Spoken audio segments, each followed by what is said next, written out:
podcast. I'm Charles Skaggs, your host for this evening. With me, as always, my co-host, Xan Sprouse, who is also with you this evening. We're both with you. We're both with you in spirit, somewhere. May the host be with you and also with your spirit. May the giant be with you. Oh wait, we did that episode. We did that one. That's Never mind. So, welcome back to Ghostwood. Ready to talk some Twin Peaks again as we continue our commentaries of Season 2. As we pick up this time with episode 43, Coma. Coma. Which sounds like it should have an exclamation point after it, but it doesn't. Yeah, like, Coma! Like an Irwin Allen production or something like that. Right. And then some, like, kind of very dated late 50s, early 60s movie music. Mm-hmm. Oh, yeah, with lots of strings. Overly dramatic and, dun, Yep. dun, dun, dun, dun, dun, dun, dun, dun, Dun, dun, dun, dun, dun. Yeah, exactly. Yep. But, so we're going to talk about Coma, which has got what I think is probably Twin Peaks' most frightening moment. You're probably right. Late in the episode, and we'll talk about that. It's pretty bad. It is pretty bad. It's pretty scary. Yeah, it's pretty scary stuff, eh, kids? Scary stuff, kids. Well, we're in Halloween season. It's like it's like October 18th, so getting into the scary vibe, and this is a perfect episode for that, really. I feel like Halloween's getting away from me. I haven't decorated the house, and you're not your usual Halloweeny self. I'm just not getting enough done in the time allotted. So do we need to send Jack Skellington over, or so they can do this is Halloween, Halloween. No, I feel like I wait all year for this, and then it always slips by me too fast. Oh, I see. It's terrible. It's that kind of thing. It just sneaks up behind you and just like... It sneaks up on you, and then all of a sudden, like when you have, a trip planned, or, you have something, or, you have company coming, and you're thinking, oh, yeah, okay, that's going to happen. And then all of a sudden you're like, oh, my God, it's today. So do you have a costume lined up this year? I don't. Wow. That's the thing. You're dropping the ball. I'm dropping the ball. Do you have a costume lined up? I never have a costume lined up. Okay, I go as God every year. No. I do what like on Buffy, where with what's his face, that the character Oz gets like one of those "Hello, my name is" stickers, and he writes God in big block letters. That's a pretty that's a good. Puts it on. So which I may end up doing because our work is actually having a costume thing this year. Nice, I like that. So I may do that as my way to get around that. Although I do have my Ninth Doctor costume if I need it. Just you have it waiting in the wings. Yes, exactly. Well, it's a black leather jacket with like black slacks, and I got my sonic screwdriver, and I'm good to go. And I have like a pullover thing, and it's good to go. Fantastic. So, fantastic, absolutely fantastic. So I have one that is sort of my go-to, my standby when I haven't planned anything. Yeah. But I did it last year, so I can't do it again. I have a years ago at Hot Topic. Right. I bought a Freddy sweater.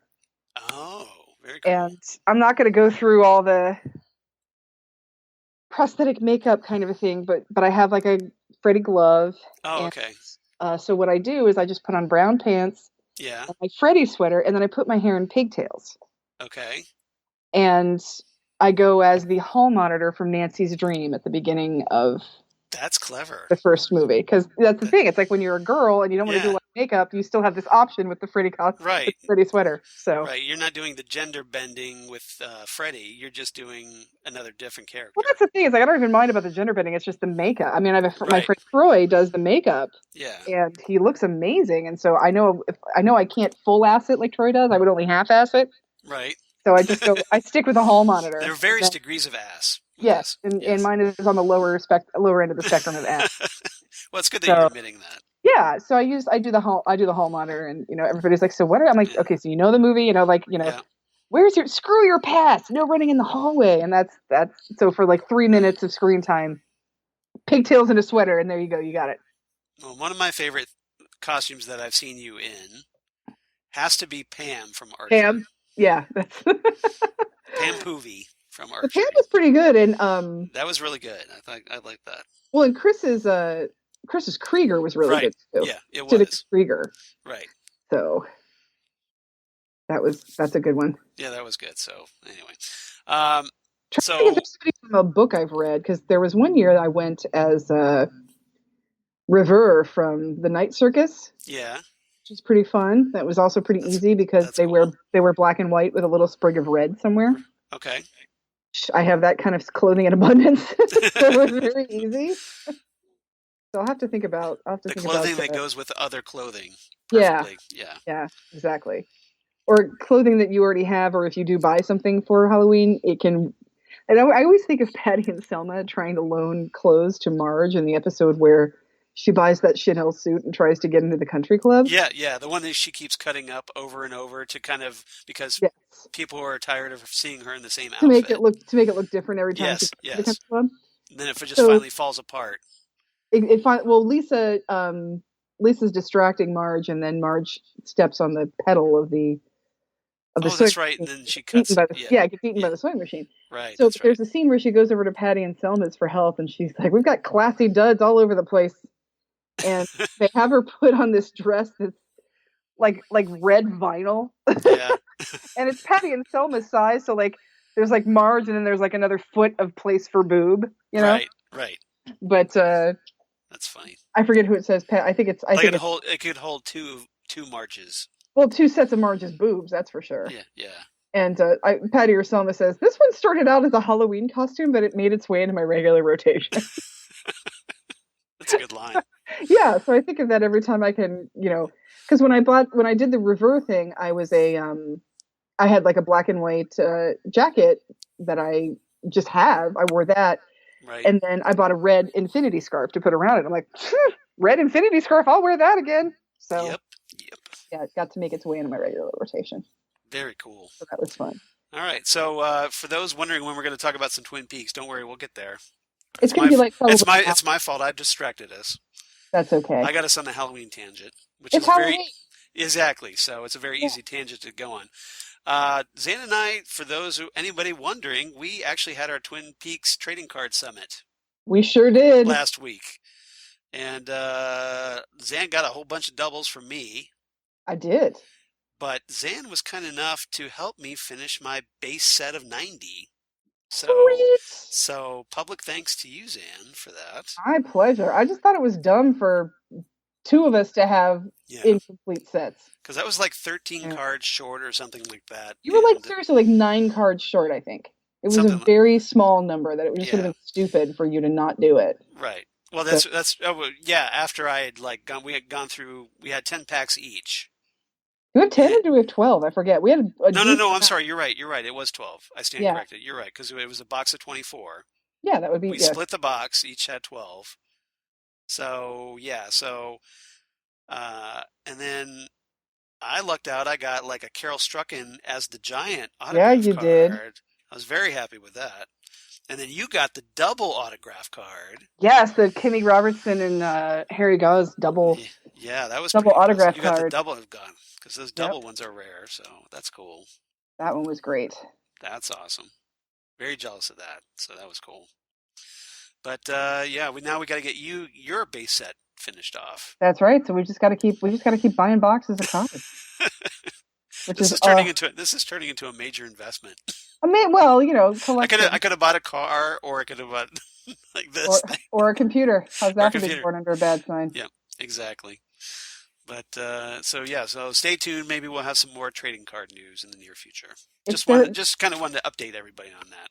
It's very fun because it's there's so many different. They have the autograph sets, and then they have those special cards, and then the character cards, and then the autograph cards. Yeah, you got one of those rare quote cards. Yeah, that's right.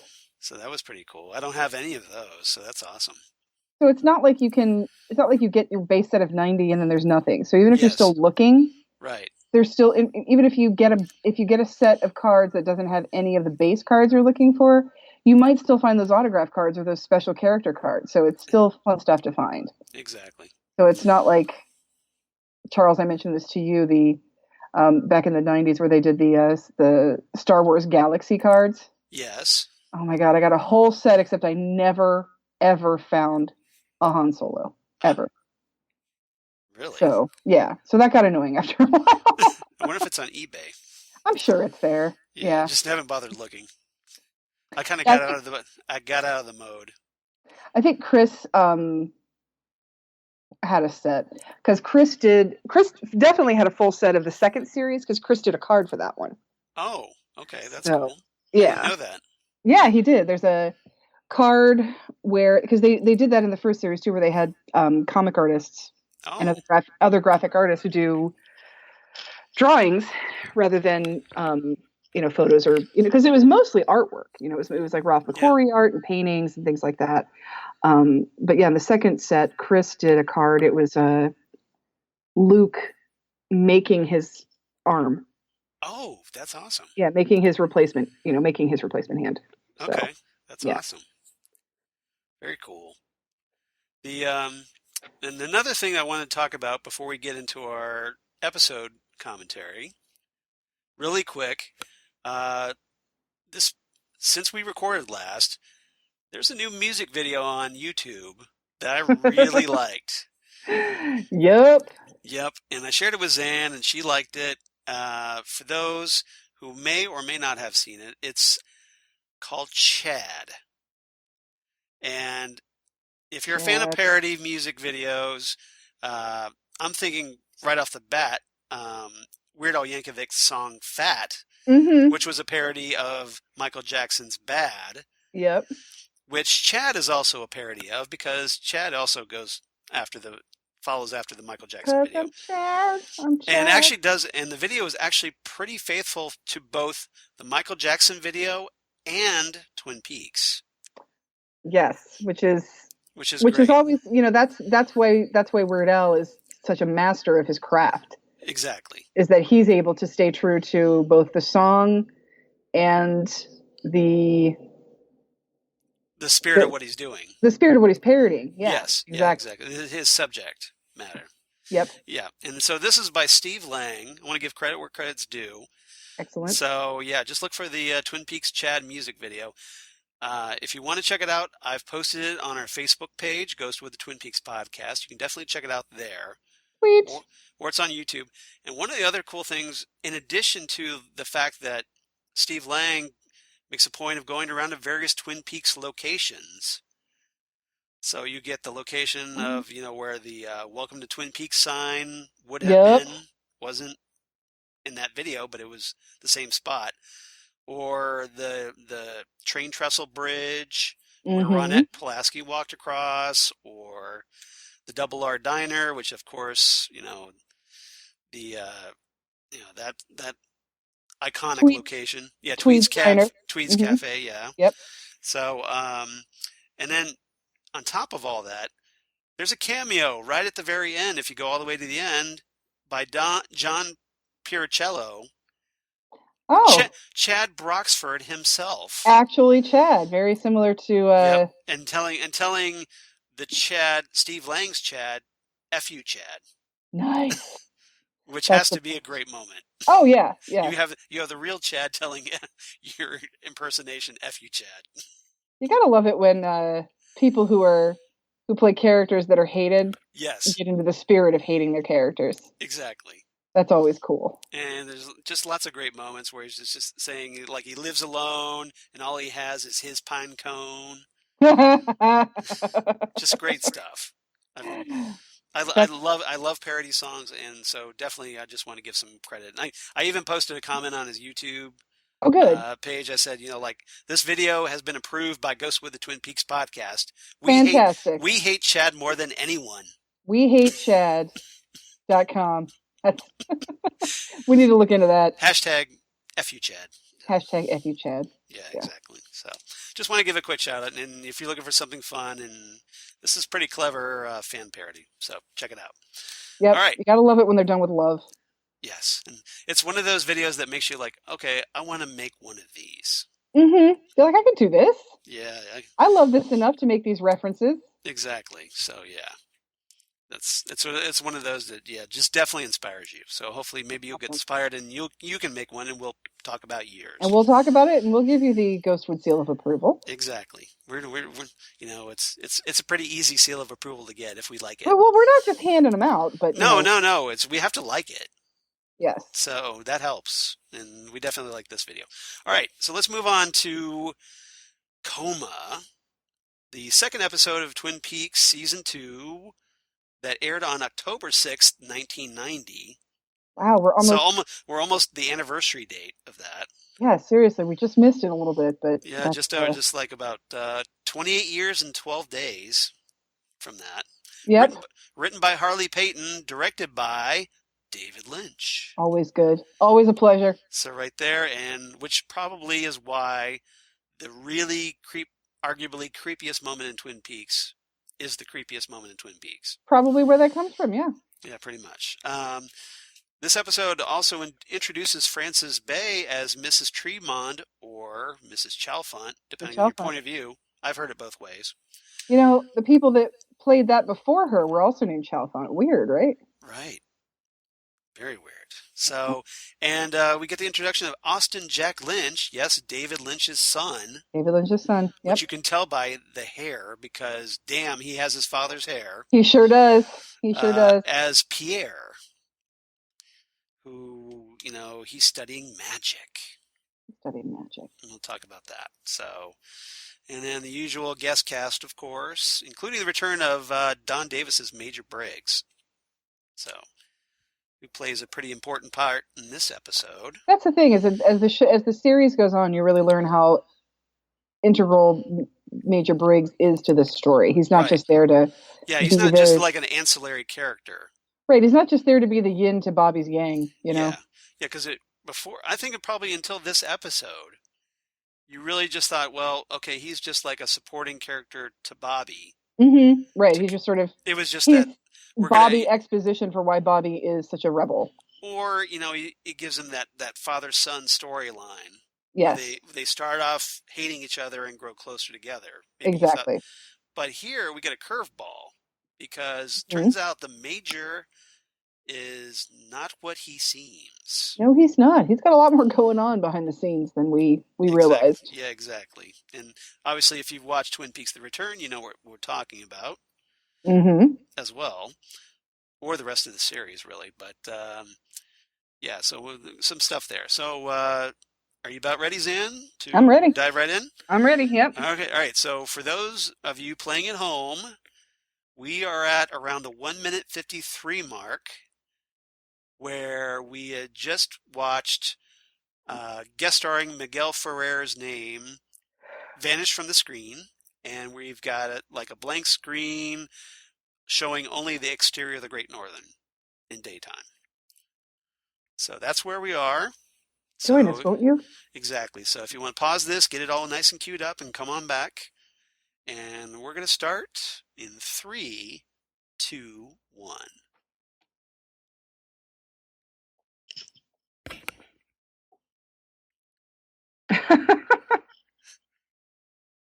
Just love how Albert is so disinterested in breakfast. Yes. Albert has totally checked out because Cooper's going on about actually a Buddhist tradition.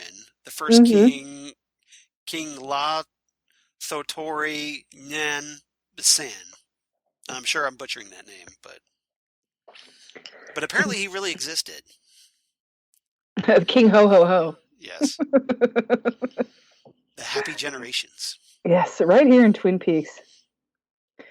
I love how he just reaches over and takes a tiny little piece of Cooper's almost cremated bacon, and he looks almost disgusted by it. Burnt, cremated. And grapefruits that are freshly squeezed. And Cooper is just very mellow. He's having his bacon. He's having his orange juice. He's having his coffee. Mm-hmm. And Albert is just as high-strung as ever, really. Albert is just please, let's just do this. I want to get the hell out of this town again. Oh, what's going on with the autopsy of Jacques Renault? I love this. Beer cans, Maryland license plate, half a bicycle tire, a goat, and a small wooden puppet that goes by the name of Pinocchio. basically Albert is fat shaming Jacques Renault, but but we find out that he wasn't strangled; he was smothered by a pillow. Right. So it came from the hospital supply closet. So whoever, there's a barbershop quartet behind them. Yes, an old timey barbershop quartet, no less. Yep. With the straw hats and everything. And again, they're thinking Leo's good for the murder of Jacques, but we all know that's not true. So Albert actually asked Cooper, "How do you feel?" I believe it's customary to ask about one's health after they've been plugged 3 times. Yeah. I do not understand the question. No. Yeah. Rural know-nothings and drunken fly fishermen. Yes, the world's most decrepit service waiter. Senor Drool Cup. Yep, Senor Drool Cup. Has a mind that wanders, shall we say. A mind that wanders. I love that description. And my ring is gone. That's a problem. Albert because nobody could have taken a ring off you while you're unconscious. Albert doesn't seem to think that this is an issue, but it's an issue. Albert is also mentioning that he's back here for a much more sinister purpose. Now, Albert has just dropped the Wyndham Earl bomb on Cooper. Dun, dun, dun, dun. Our very first mention of Wyndham Earl, for those of you keeping score. Yes. Our very first instance of Wyndham Earl, and we find out that he has escaped from the mental hospital where he is currently imprisoned for killing his wife, Caroline. And if you remember us talking about Dale Cooper, My Life, My Tapes, we've talked about that. Yes, we have. This Wyndham Earl becomes a much bigger player in season 2 of Twin Peaks. Yes. Meanwhile, in the corner, Jonathan Kumagai is reading his paper, but studying Agent Cooper from across the room. Mm-hmm. It's like, I've never seen someone drink so much coffee in my life. Oh my God, how is he not peeing all the time? Exactly. He must have like the kidneys, granite kidneys. He must have a bladder the size of a peanut. Yeah. And here's Donna taking over Laura's Meals on Wheels route. Oh, and here we're going to find Xan's high school crush from television. Yep. And no, it's not Austin Lynch. No, it's not Austin Lynch. No. We're not going to see him. We don't see him in this episode. No, we don't see him in this episode, but the Meals on Wheels, that's where we meet Harold. Yep. And you've never forgiven Donna since. No, I haven't. I'm sorry. Not that you hold a grudge or anything. I don't hold grudges. I just never forget. Yeah. So here's our introduction to Mrs. Tremond. Mrs. Tremond. Or Mrs. Chalfont. And Donna comes in to bring this rather kindly old lady some creamed corn. Creamed corn and creamed corn. Yep. And watches Mrs. Tremond almost hacks up a lung. Yeah, Mrs. Tremond is not particularly healthy lady. No, or at least she's acting here. We don't know. Well, yeah. Because look at how much he looks like his father. I know, it's scary. It's adorable. Isn't it? And I love his little introduction. It's like sometimes things can happen just like this. Yep. Stop it. Good way to be a creepy magician, kid. Cream corn, which she probably realizes is Garmonbozia. Garmonbozia.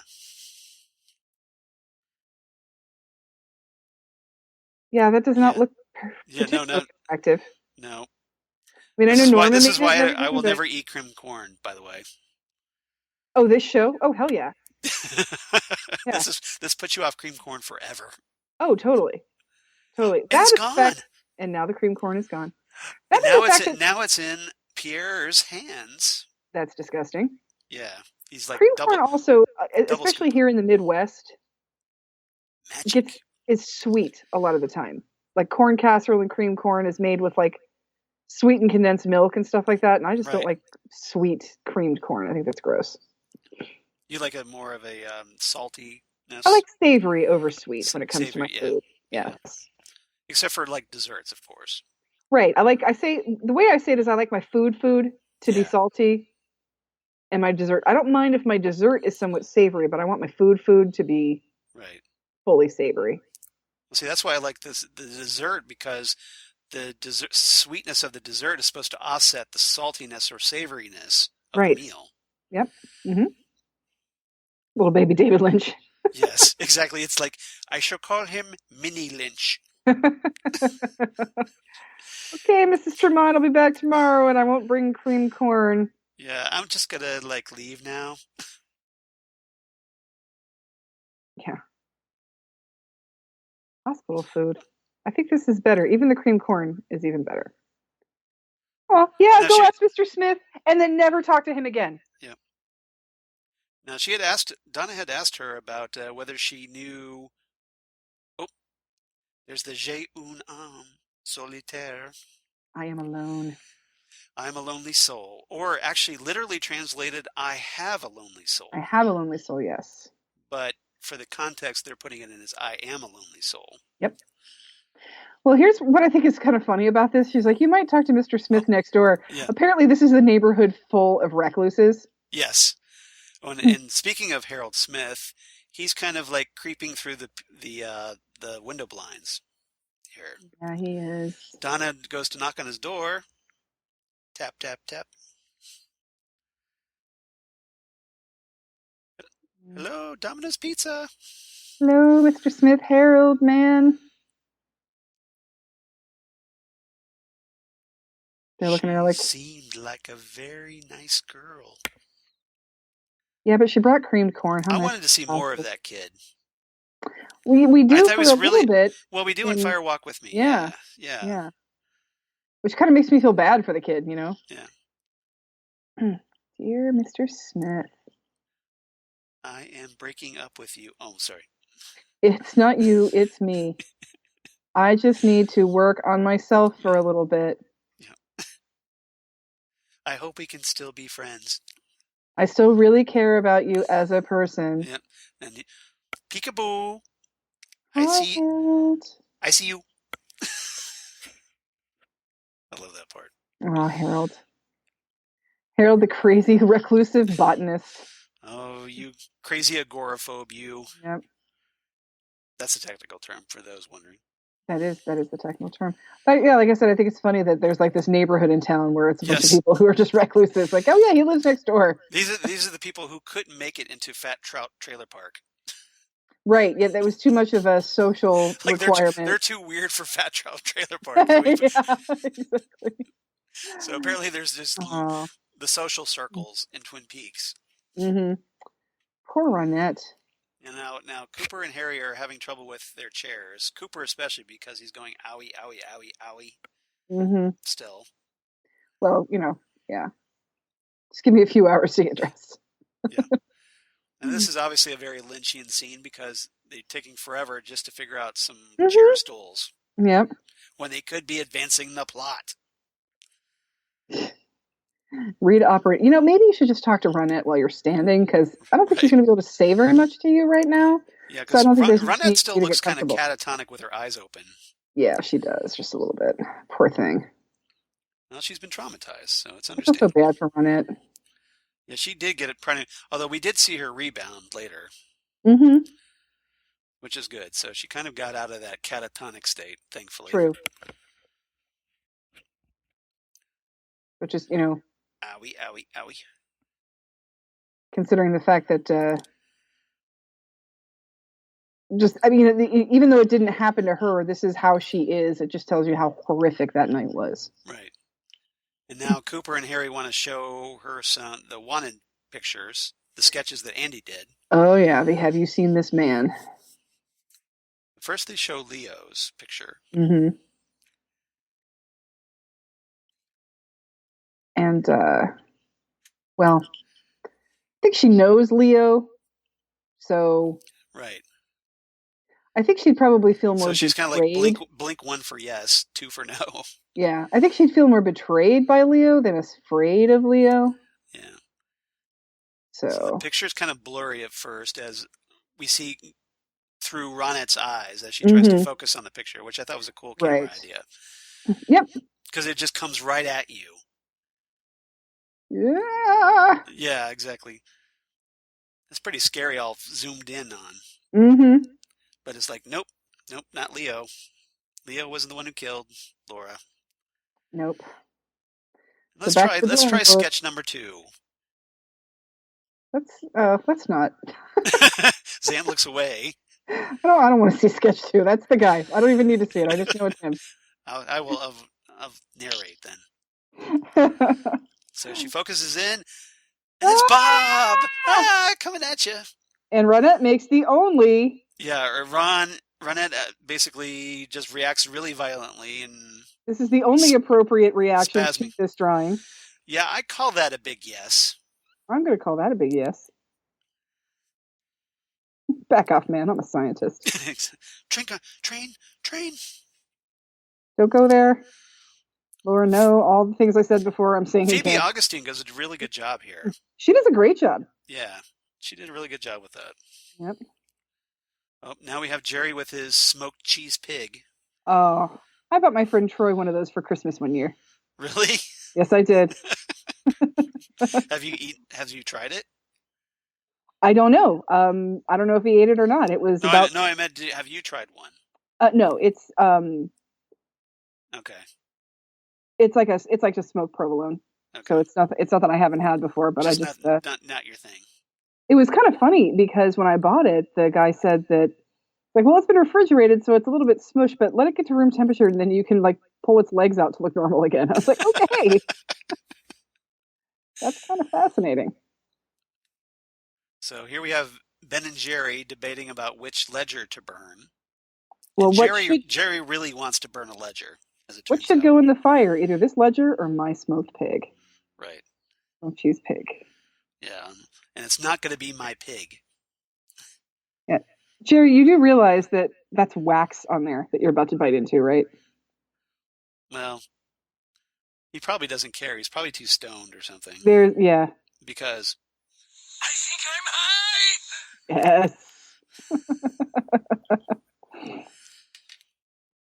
So we burn the real one. Or we could also burn the fake one. I don't know. Can I just eat the cheese, please? Yeah, exactly. I'm just hungry. Maybe it's just shiny. Maybe the wax is off. I don't know. Because he does bite into it. That's true. He does bite into it. Yeah, the one I had, it was still covered in its wax. The one I bought. It looks like we're 100% certain that we're not sure. That's the one thing we can be sure of, is that we have no idea. Words of wisdom from Jerry Horn. That's pretty good. I have to say. 100% certain that we're not sure.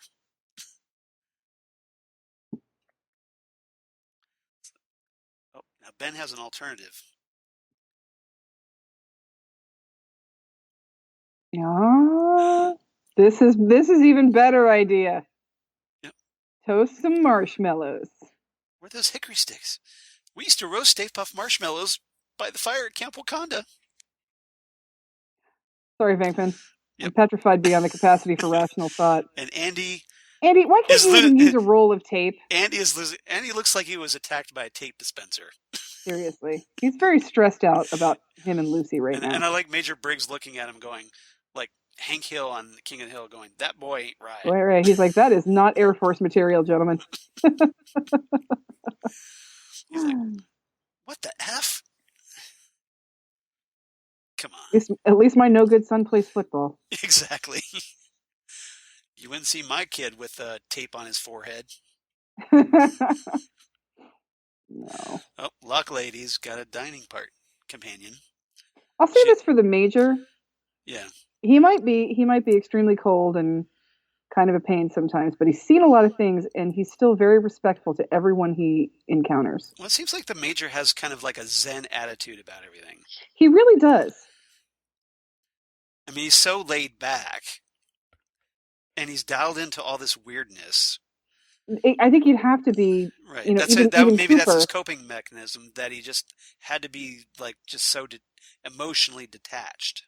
I think that's some of it's Cooper too. You know, I mean, Cooper's the same way. Right. Now, you think these two characters would have more scenes together because of just who they are? Yeah, that's true. But at least they have this scene. Yeah. Achievement is its own reward. Pride obscures it. You gotta hand it to the Major. It's a very good attitude to have. Yeah. Especially for a military guy. Yeah, especially somebody's that freaking decorated. Look Right. at him. It's like no big deal. It's like like Yeah. He'd probably be one of those guys that refuse the yeah. Purple Heart, Yeah, exactly. He's not into trinkets and accolades. Exactly. He's not impressed by, baubles and Nope. shiny things on his chest. But yeah, I have to hand it to the Major. He's got Yep. he's very respectful of He has his everybody he comes in. priorities straight. Yeah, and like I said, he's respectful of everybody he comes in contact with. Yep. Yeah, Even, and he's not like he's not talking down to the log lady here. no, not at all. And he's not dismissing her as a kook. And that's his biggest problem, I think, with Bobby is his lack of respect for other people. Right. He doesn't want him. I can perfectly understand not wanting someone to smoke in my house and things like that. But right. When you don't show any respect to anybody you're around, I think that's going to get under the Major's skin a little bit. So what I would like to know is who is the log lady's log translating for? What do you mean? Well, deliver, she's there to tell the Major, deliver the message. Do you understand? Mm-hmm. Yeah. And she says it's coming from her log. I'm assuming it's her husband. But so you think it's her husband? Yeah, because he's sort of supernaturally in touch with the spheres. Okay, but so who's telling her husband this? Well, I think he's like part of the ether now since he's dead. Lucy versus the Fly here. Oh boy! Help me!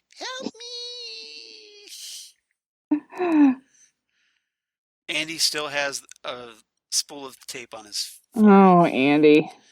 Wah, wah. Deputy Brennan. Yeah, and Lucy's still being snotty to Andy. It's here we are. This is like the 9th episode of Twin Peaks. Here he's going to stand up to her. Or 10th or whatever. And see, he's going to. That thing in his hair is adorable. Yeah. Well, he's got this weird Ed Grimley hair to begin with. Uh-huh. And then he's got this spool of tape on it. I'm sterile. Sure, it thought I didn't have to take a bath. Yep. So Andy can't have babies. Right. And so of course he's wondering, Lucy, why are you having one? And how? And Lucy's just like, Lucy's been found out. Yep. And she's not happy about it. I'd be mad too if she's going to take. So they kind of she tries to lean in like Andy thinks for a kiss. Rips that tape right off his forehead and slams the window shut. This is why Lucy bothers me when it comes to this. She's all mad at Andy. Yeah. But she's the one that's been having an affair with Dick Tremond in the, what was it, the sports department in the dressing room? Yes. So here we have a deer head with the buck stops here. Or the buck stopped here. Excuse me. Yep. So, yeah. Get it? Yep. Comedy.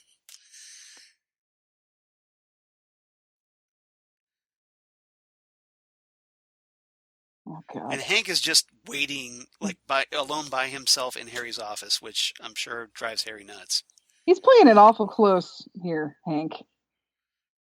You're being kind of an ass. Kind of. It's Hank. Yeah, he's always an ass. Good point. Thank you. So he can't even just sign in properly. He has to do this big X on the folder. Yeah. I left my mark. God. And he's smiling as he does it. I still have no idea how that's legally binding, but whatever. I gotta say though, as much as I can't stand Hank, right. I still hate Leo more. Well, Leo's was more of a psychopath. That's the thing. It's like Hank's and he's controlling. Hank is a jerk, but he's no wife beater, Yeah, Cooper makes the observation. How long were you and Hank friends? Yeah. And we find out. Hank used to be one of the Bookhouse boys. But so he used to be. I want to know that story. We never got that story. Seriously, how did he go wrong? So yeah, how did he go off the rails? That would be a good story to find out. Seriously. I'm sure there's fanfic about it. Oh yeah, there probably is. Oh. Lucy transferring Ben Horn to Harry on the phone. Mm-hmm. Okay, so hold on. In the Lucy way. In the Lucy way, where we hear every possible step she's going to take. Exactly. And she has to notify everybody of every step she's taking. Yep. We all have to know Lucy's process. And see, this is another thing that I like about Andy. It's like, he can't have kids, but he wants to be with Lucy when she raises little Wally Brando. Right. So. He was willing to, like, even if it wasn't his, to raise it. So it shows you what a good person Andy is. And Ben Horn just notified Harry that, oh, hey, Audrey's missing for like a couple days. I just thought a couple of days. Yeah. Maybe I should have called about this a little sooner. I don't know. Yeah, maybe we should talk to somebody about that. Yeah. Yeah, my daughter is not around, and yeah, I just thought I'd let you know. I was thinking about it. No big deal. No big whoop. Oh yeah, here we're talking about the insurance policy. Mm-hmm. With Josie as the beneficiary and Catherine being missing, and Josie being missing, that makes Josie look even worse. And of course, Catherine wouldn't sign it because of those irregularities that we talked about. Mm-hmm. Where she kind of tipped off and figured out what's what. Yep. Oh, and here's Leland.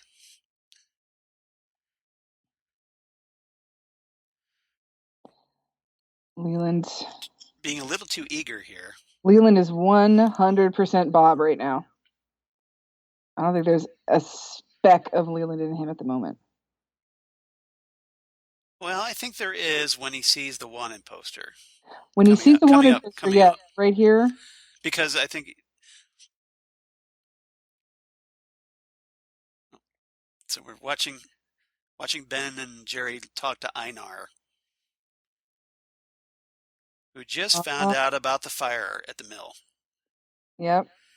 Oh, Leland told him. Yep. Everybody gives Leland the side eye. Uh-huh. It's like, you did what? Yeah, it will no way infect our development plans because the mill was in the way of our development plans. Right, exactly. Because now the land's ready to be developed, so. But I still think it's stupid because who's going to be able to afford this land? Well, that's why when there's nowhere to work. Isn't that why it ends up becoming a prison? I guess. Yeah, pretty much. Yeah. Oh, Leland spies something on the table. Who do we have here? This is not good. And there's a whole range of emotions going on in Ray Wise's face right here. Yep. Yep. As he studies the photo. It's like he's afraid because he knows who Bob is, but he's also angry because he knows Bob killed his daughter. Yep.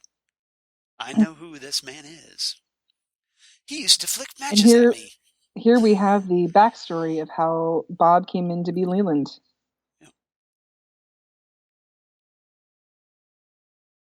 Oh. Bob is sickening. Yep. He's so scary. And at the same time, Bob is realizing that, hey, they're kind of getting close to him. Right. Right. So we've got Leland terrified and furious. So I think it's kind of both of them at that moment. I think if we're playing Bob or Leland at home, I think it's both at this scene. Right. Right. But I think he's definitely Bob trying to sabotage everybody with the Ghostwood plans, which is, it's fine. Go ahead. Ben asked Jerry to kill Leland. Jerry, please kill Leland. Oh, that's going to get taken care of soon enough, guys. Yep. Not that I want it to, but... You don't have to wait too much longer for that. No, it's just going to happen for you. Spoilers, but...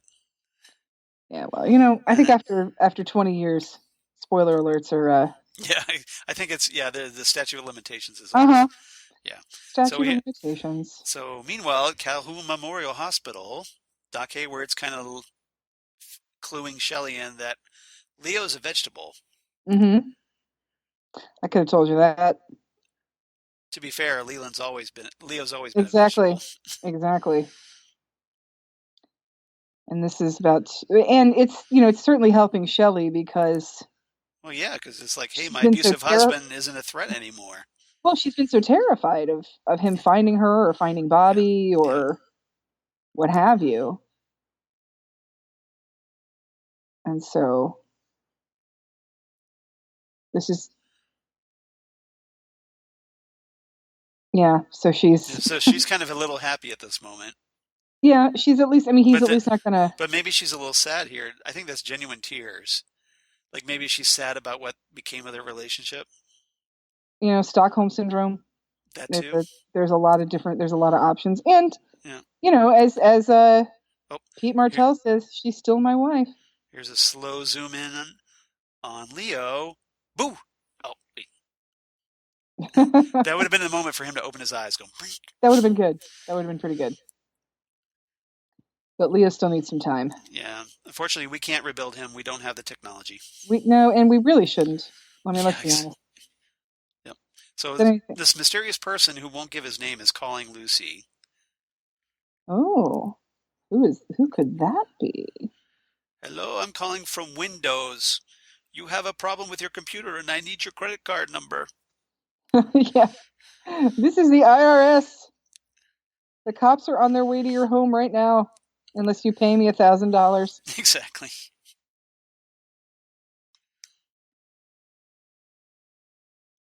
Poor night Jacks. So that happened. Yeah. Yep. Meanwhile, One Eye Jacks, Emery is getting his toes done. That's a lovely shade, I must say.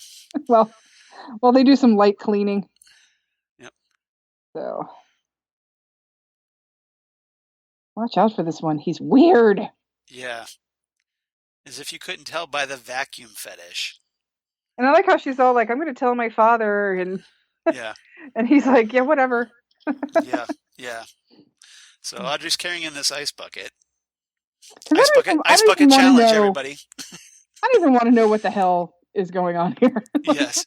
This could be a million things, and I don't want to know about any of it. So if you're not watching this, and shame on you if you're not, but Emery is tied up on a chaise lounge.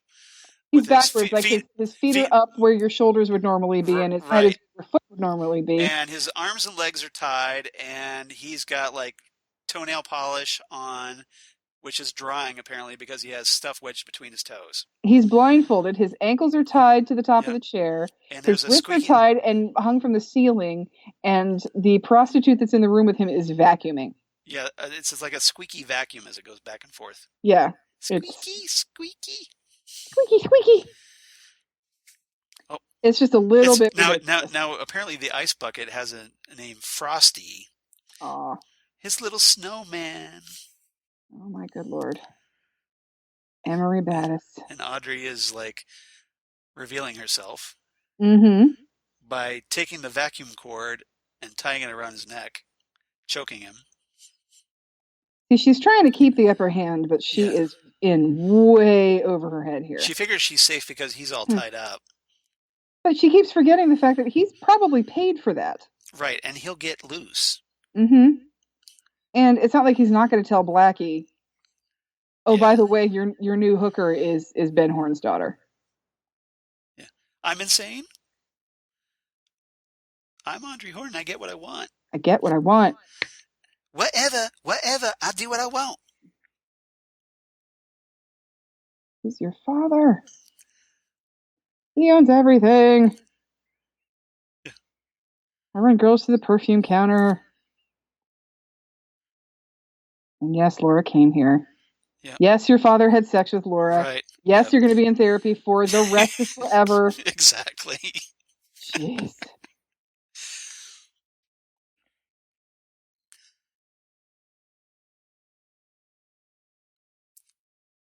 Yes, Laura knew it all. So Audrey's getting the full lowdown about her skeevy father. Yep. And now Emery kind of gets back at Audrey a little bit by comparing her to Laura. Audrey doesn't take that very well. Which is sick and gross. But accurate. Still gross. He does have a point. But you don't. I don't know when you're tied up and talking about. I know it's hard to take it credibly. So Shelley's adjusting the radio in Bobby's car. So, what do we have here? Oh, yeah. This is the water. This is the well. Drink deep and descend. Not yet. That would have been cool, though. Oh, yeah. $5,000 a month. Yeah. Through insurance fraud to take care of Leo in-house. Exactly. So this is Bobby's big insurance fraud scheme. The problem is they're not realizing that $5,000 a month has to pay for all the crap that's keeping Leo alive. Mm-hmm. So Shelley winds up with, like, a couple $100 by the end of it. Yeah. So it doesn't turn out well, as we'll find out. Yeah. When Squiggy shows up. That's right. It's Squiggy. I forgot about that. Yep. David Landers. I think it's just one Lander. Oh, is it David Lander? I think so. I could be. I could be wrong too.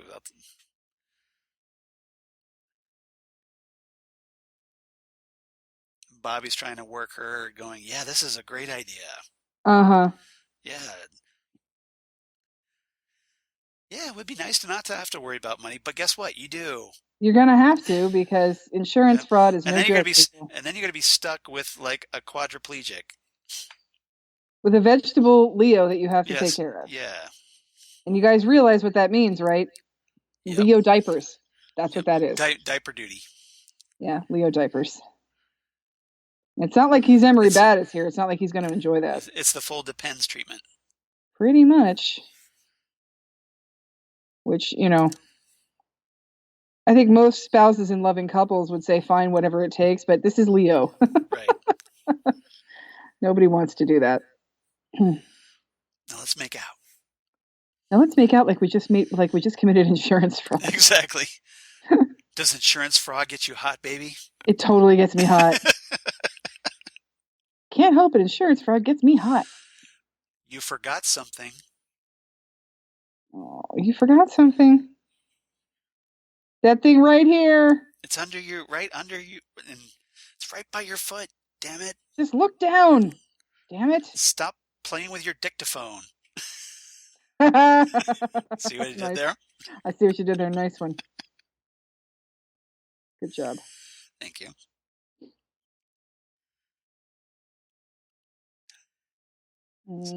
So Cooper's talking a little creepily here about, I'm not thinking about clues. I'm thinking about Audrey's lovely smile. Yeah, well, look under your freaking bed, Cooper. And as a reminder, she's in high school. She's 18, Diane. You made a whole big thing about how you just wanted to be her friend, and here you are, like, you could be out looking for her. Maybe this is David Lynch's way of saying he's thinking about her, and maybe we're going to find the note under the bed. So, Major Briggs pays Cooper a visit. I have a message for you. It's a very strange message. Yes. It's very cryptic and enigmatic and perfect for this show. And I can't tell you much about it.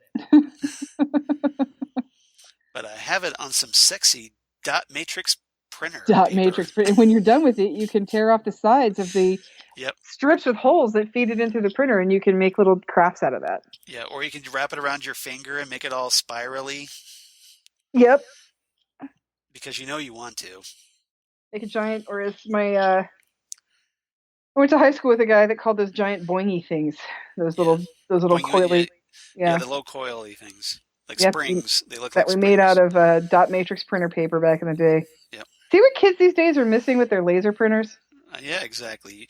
All you millennials with your laser printers and jets and stuff, office jets. Well, they didn't need to find something to do while they waited for the internet, so they didn't need to make giant boingy things. So, Friday morning, to be exact. There's a bunch of gobbledygook, except for this one little thing. Yep. Around the time that I was shot. Yep, exactly around the time that he was shot. Row after row of gibberish, and all of a sudden, Cooper. It's almost like it's connected somehow. The owls are not what they seem. Now, where have I heard that before? Oh, yes, the giant. Ah, and the giant will always tell you the truth. Later in the morning, Cooper. Yep, Cooper. I just love the way he says that, Cooper. Yeah, and then he goes, Cooper. Cooper. Cooper. Cooper.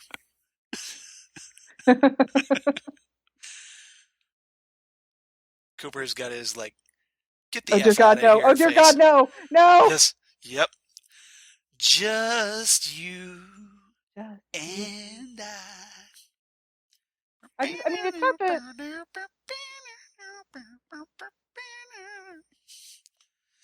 So I Maddie want to seems know, okay, extremely uncomfortable in this they're situation. singing in front of microphones, and I'm like, why do they have the microphones? It's like, are they podcasting this? What's up with that? I think they're recording it. He wants the effect.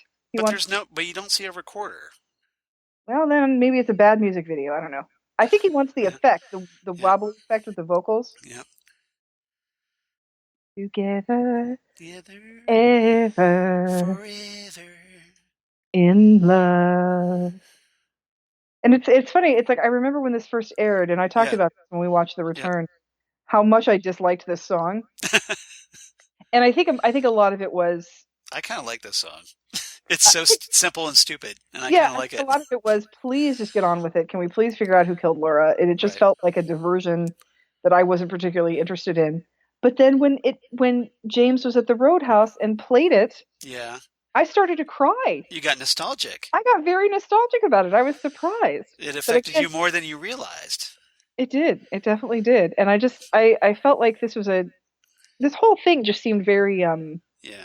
awkward. Contrived. No, it just seems. I mean, look at how Maddie just looks kind of. Well, Maddie's kind of into it. She's closing her eyes. Donna's just like watching James, like not really into it. I think she does seem kind of worried that James is going to go for Maddie because she looks like Laura. I don't quite know what's going on here, but it looks like there's a lot of drama that Donna's creating for herself. Well, it doesn't help that, James, who James has always been cool, except for when he's flirting with another girl right in front of his girlfriend. Yeah, well, it's because he and Maddie kind of make eyes at one another. Yeah, just a little bit. You think I look like Laura, don't you? Yes. Yes, you look like a Laura Palmer. Yes, I do. Everybody thinks so, especially since you're not wearing your glasses that you broke intentionally. And now you look even more like Laura Palmer. Right. You just look like brunette Laura Palmer. Kinda, yeah. Go figure. Yep. But yeah, Maddie's kind of like into James at the moment. Well, to which I want to say to Maddie, he's in high school. It's the guitar. Chicks dig the guitar. Oh, that is so true. It's every girl falls into that trap. Mm-hmm. Oh, poor Donna. Yep. She's like, wait a minute. Because you know that this song was probably written for Laura. Right. And so here he is. To someone who looks exactly like her. Aww. And Donna's kind of caught in the middle. So you almost kind of feel sorry for Donna until Donna becomes Donna. But well, not it's not cool. Now that we have started talking about Harold, you notice the amount of sympathy like I don't have for Donna in anything anymore. Exactly. So you're okay with it. Yeah, I'm fine with this. Yeah, I'm not really broken up about it. Nope. And here's Maddie alone by the microphone while Donna's feeding her insecurities. Uh-huh. So yeah. So everybody out there in podcast land, Charles is going to tell you when it's over. Because I am officially no longer watching the show because I know what's coming. Go on, you baby. So Donna's talking on the phone. Maddie's by Harold herself. Smith. Yeah. Don't deserve him. However, I should say too that Harold should also have known that Laura's in high school. I do have to kind of say that Donna kind of looks like a pumpkin in that big orange sweater. She's got it's her Velma cosplay. My glasses. I'm blind without them.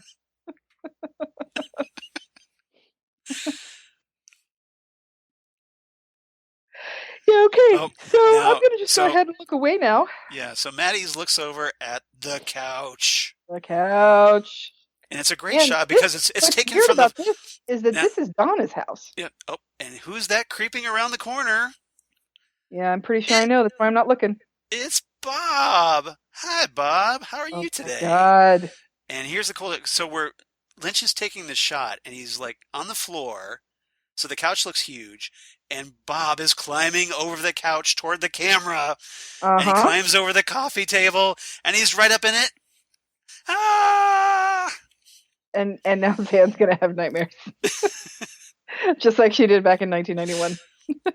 I'm sorry, that is the creepiest moment on Twin Peaks. I think. That is incredibly fantastic. How well they did that. Lynch shot that so perfect, and the idea to have Bob come right at the camera until it gets dark because his face is obscuring it was so inspired and horrifying.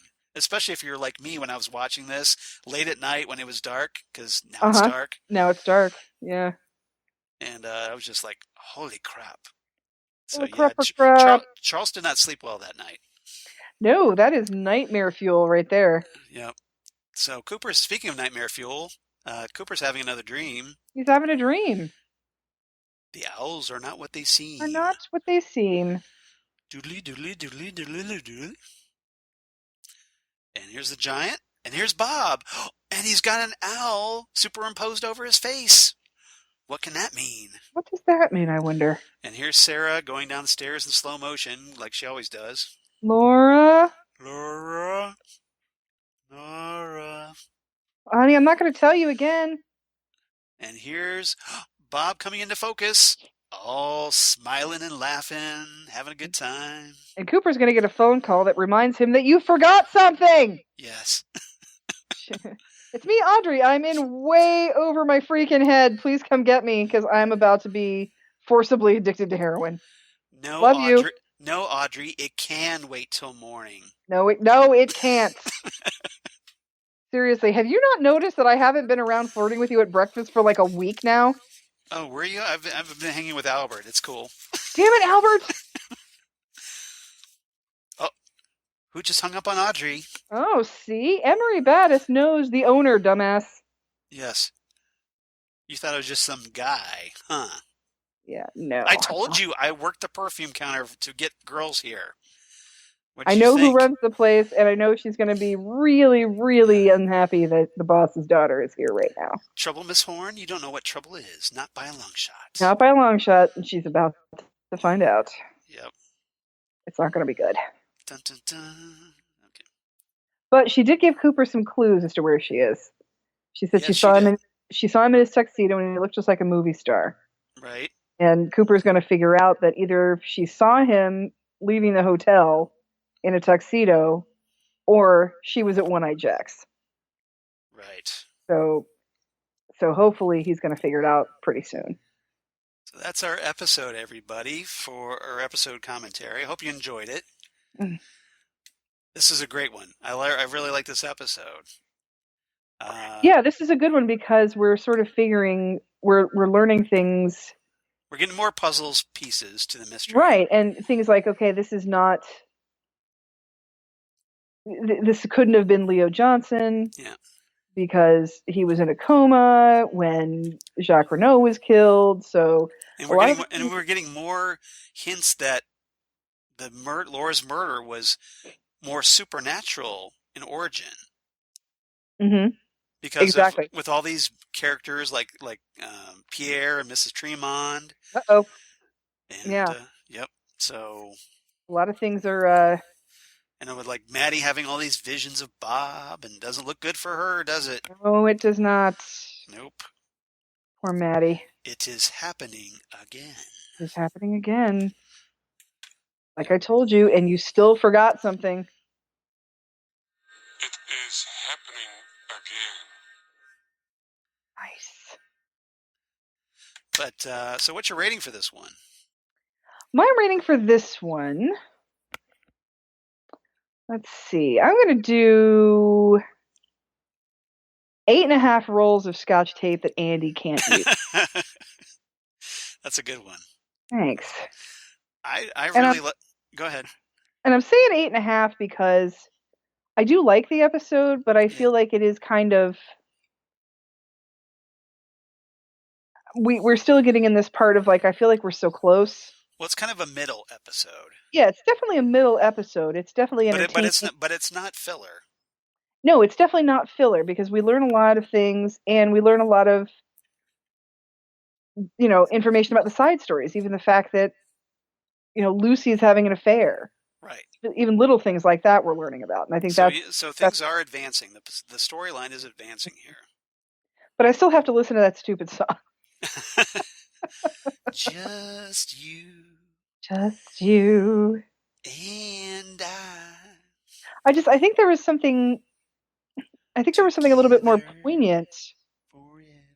And just something so melancholy about James singing it alone at the Roadhouse, and it was. Well, I think what it was, I think he was remembering. Yeah, and I mean, and when you think about what happened when they all go into the conference room at the police station, and Bobby sees the prom picture, or the homecoming picture. You're talking in the return now. In the return, yeah, I'm talking about the return. And Bobby sees that homecoming picture, and he says, "Laura Palmer just brings back some memories." And you're like, "Oh my gosh, yeah, it's like we sort of forget after a while that was his girlfriend." Yes. And then you think about, and when you see James later on, after we know what he's been through with the James Hurley saga and all of his bad decisions with the lady whose car he fixes and is about to murder her husband. Yeah. All the stuff that he went through, and that he's back here just trying to be a guy. And if he'd had his way, he would have been probably, maybe he'd had his way, he probably would be married to Laura. Right. That would have been his ideal scenario. Yeah, and they probably would have built a house. Like Laura would have got her act together, and they could have ran off and had a bunch of kids, and he would have, they would have built a house on property that Ed owns or something like that, and they would James could have fixed cars for a living or bikes or whatever. Or he would have helped Ed, expand the gas farm. Yeah. Things. Franchise. Franchise it just like Norma did with the Double R. Yeah. Things like that. And since that couldn't happen, then probably his next thing would have been to, be with Donna and, have a family like hers, and where they, where maybe they would go see Gersten play when she came into town and stuff like that. But none of that happened. And we all know that that the lives of everybody involved in singing that song in this episode wound up to be very tragic. Well, there were very few happy endings in Twin Peaks. Very, very few happy endings in Twin Peaks. And the fact that he's singing that song just makes you think, like, that's James. I mean, that's James. He's just holding out hope that, that he'll find some good things. And I think that's what...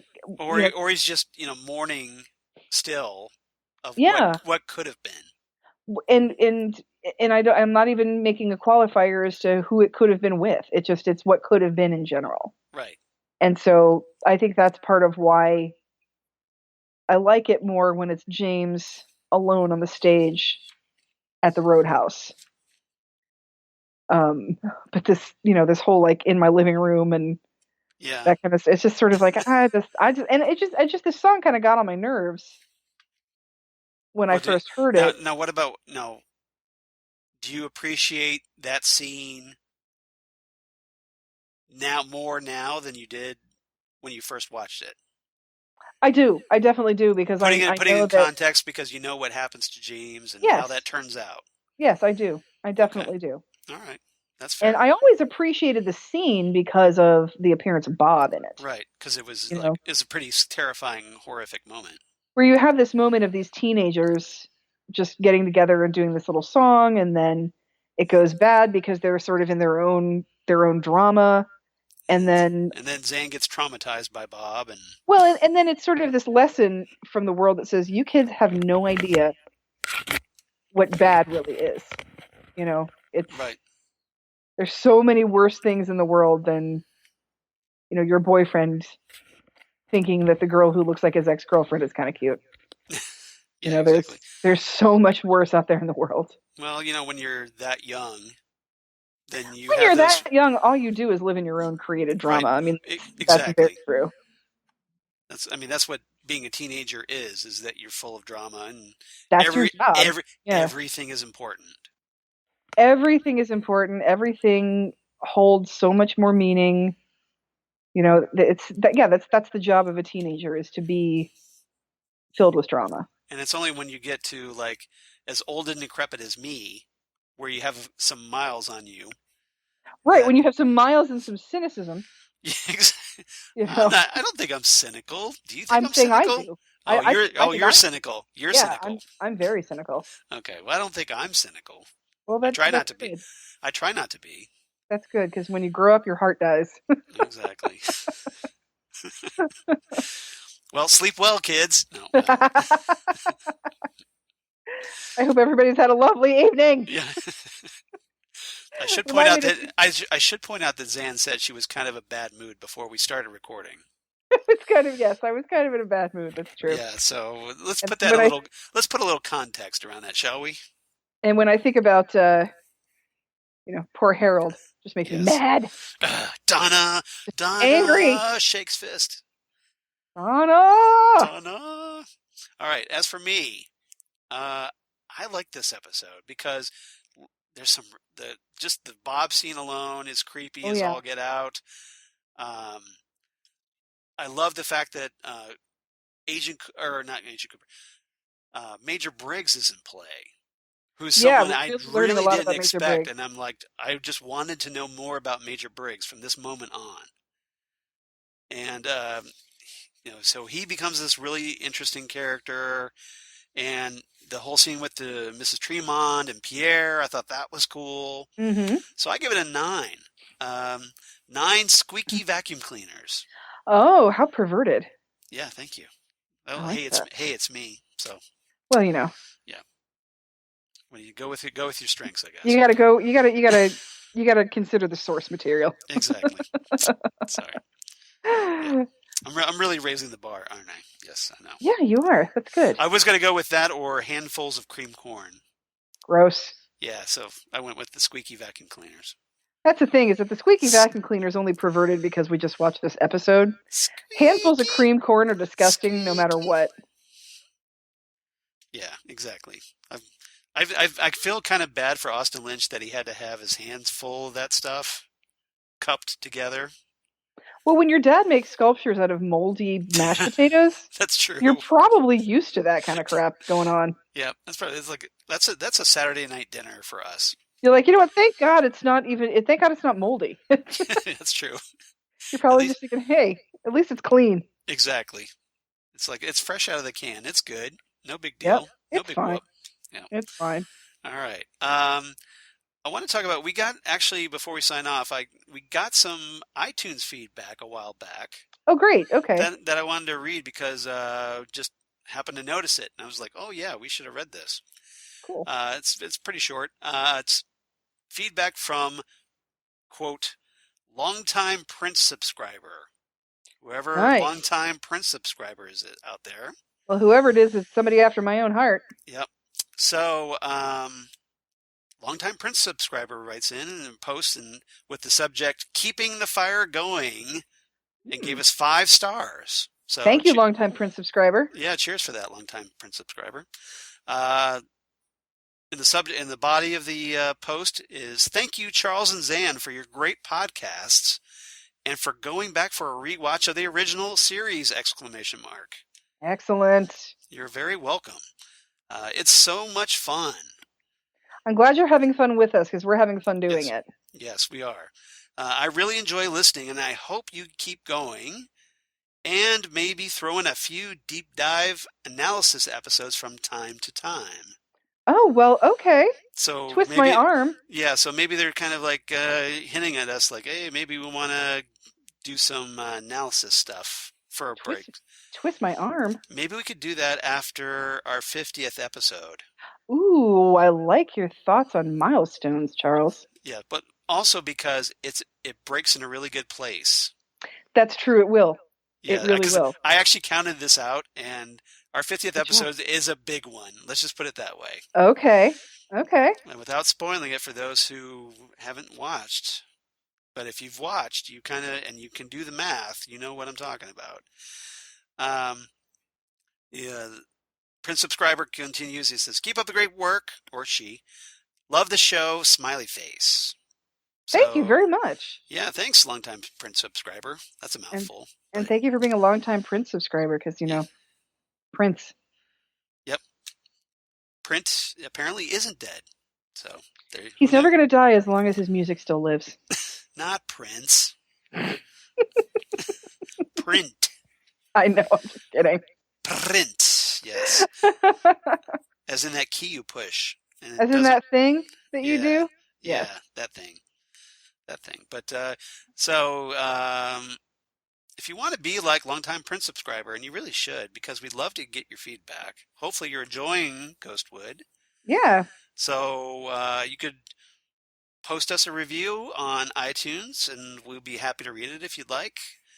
And just let us know what you think of the show. Hopefully you like it, or stuff you want to see from us in the future. That would be cool, too. You can do that on iTunes or Apple Podcasts, of course. Or you can drop us a line on Twitter at GhostwoodCast. We'd love to hear from you there.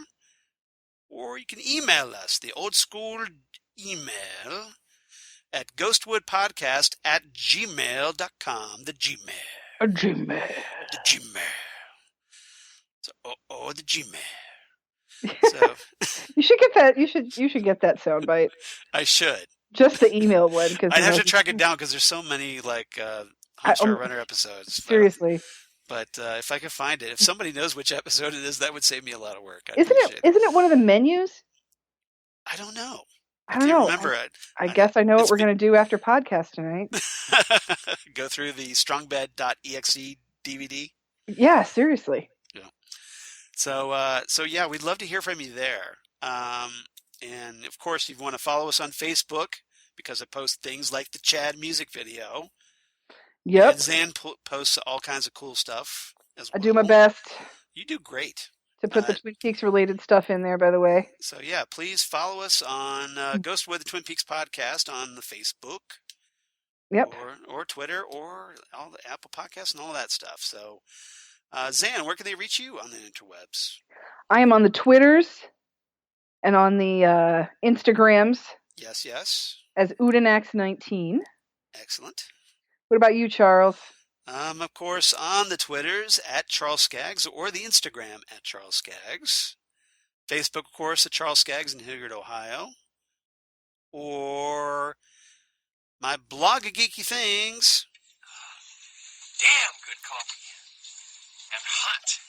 Damn good coffee and hot, where I talk about all kinds of things like the Ghostwood or Twin Peaks, or my other podcasts I do for Southgate Media Group, including Next Stop Everywhere, the Doctor Who podcast, which is going gangbusters right now because we have the new doctor, Jodie Whittaker. Got a new doctor. And she's really good. As we have our new partner in time, Karen Lindsay, who has just joined the show full time. Really? Yep, because we needed a good female perspective, I thought. And okay. Karen has appeared on the show before, so we're more than happy to make her a full-fledged partner in time. Well, that's nice. So yeah, check out Next Stop Everywhere, because we got our all-new theme music and new logos and stuff, and we regenerated everything for this new era. And new things for misogynists to hate?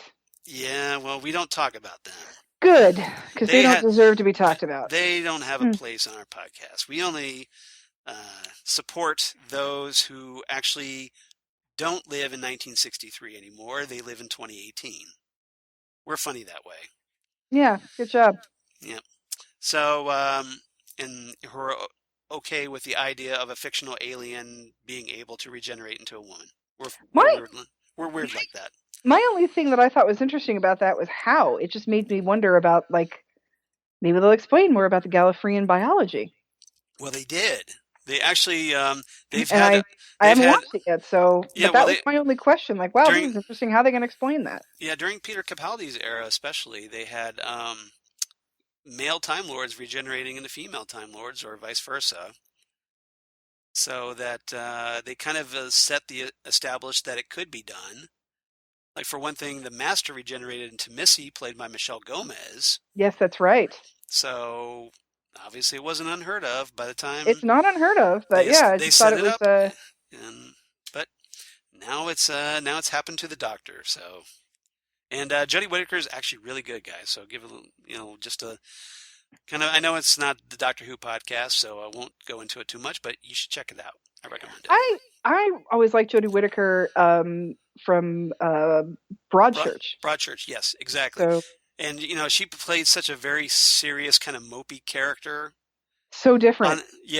But completely different on Doctor Who. So if you're like kind of a little prejudiced because of watching her on Broadchurch, she's nothing like that character. She actually has range, and she's very energetic. Great comedic timing too. Cool.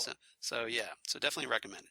And we're going through the episodes weekly, reviewing those, and then in addition to that, Titan Talk, the Titans podcast that I do with Jesse Jackson, who's also on Next Stop Everywhere. We talk about the DC Universe series Titans, and the first episode of that actually featured Sherilyn Fenn. So there's your Twin Peaks connection right there. Hey, there we go. So it actually is kind of relevant. So, yeah, that works.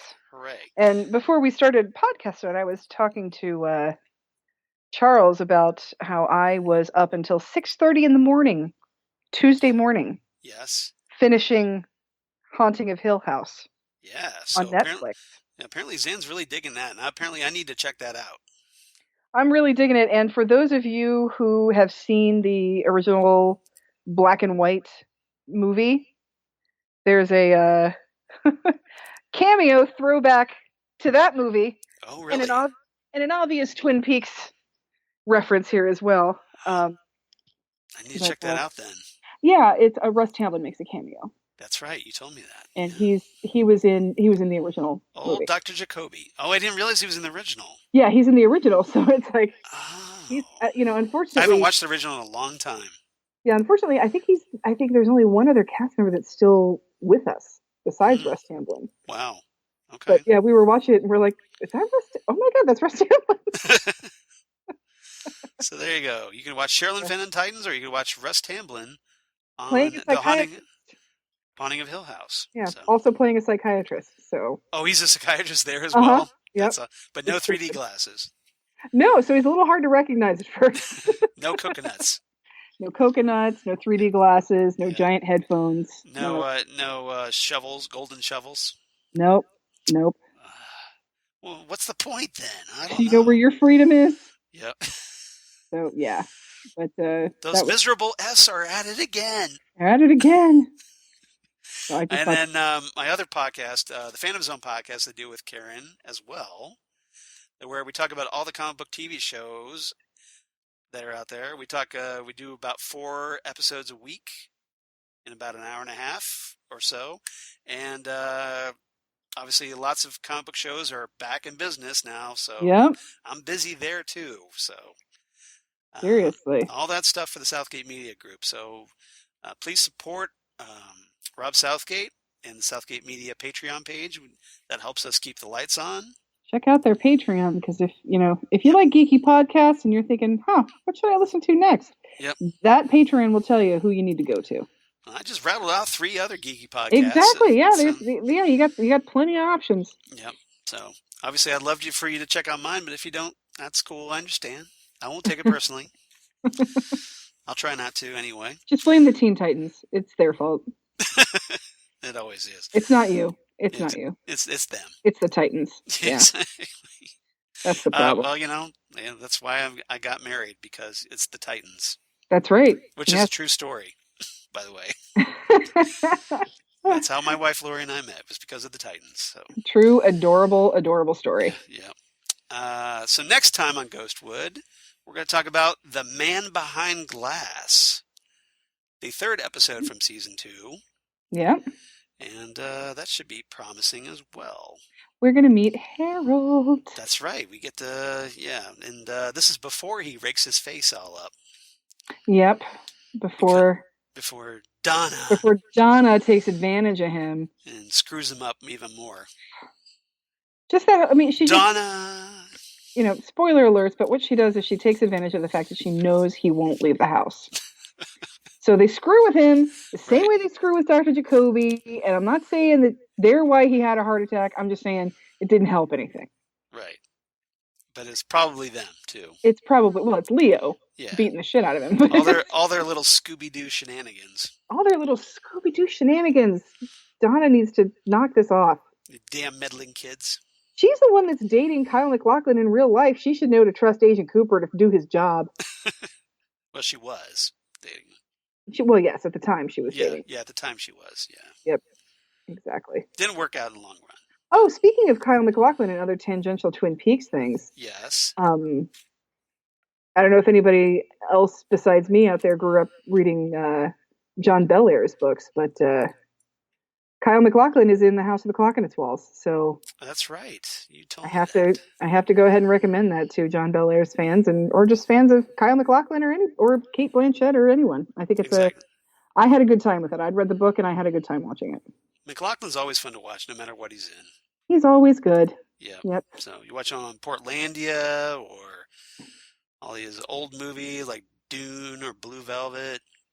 Or even Sex and the City. I mean, he's why I started watching Sex and the City. I mean, full disclosure. Right. And then John Corbett is why I kept watching.